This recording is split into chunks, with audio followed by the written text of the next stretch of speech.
We're exploring different ways that community circles and wellbeing teams can work in health, and this is one of them, being part of a proactive care team based in a GP surgery.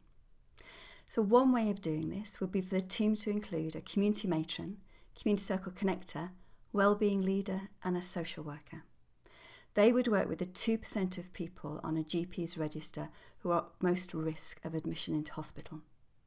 The Community Circle Connector would meet with the person first at their home and would support them to prepare for the conversation by looking at what matters to them and what's working and not working and their priorities.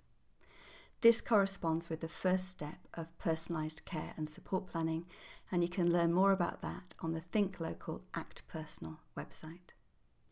The community matron, wellbeing leader, social worker and community circle connector then meet the person at their home and look together at their priorities. If what the person wants to change most relates to housing, the social worker would take this forward. If they need more support at home, this could be co-developed with a wellbeing team who could provide support at home, for example around personal care. If it relates to loneliness or social prescribing, a community circle could support this. This proactive approach would enable solutions to be put in place that reflected the person's priorities to support the person to stay well at home.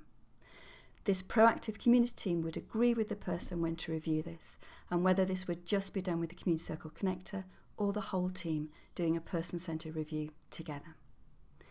This approach delivers best practice personalised care and support planning and integrates health, social care and community support at the individual level.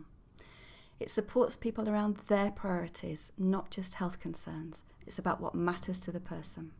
And it goes to the person instead of expecting them to come into clinic sessions.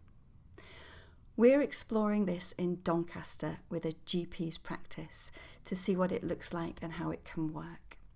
Some of this might look similar to what you're seeing other people doing, and we hope this builds on existing best practice as well as testing new approaches. If you'd like to know more and stay in touch, please go to wellbeingteams.org and sign up to our newsletter. Thank you.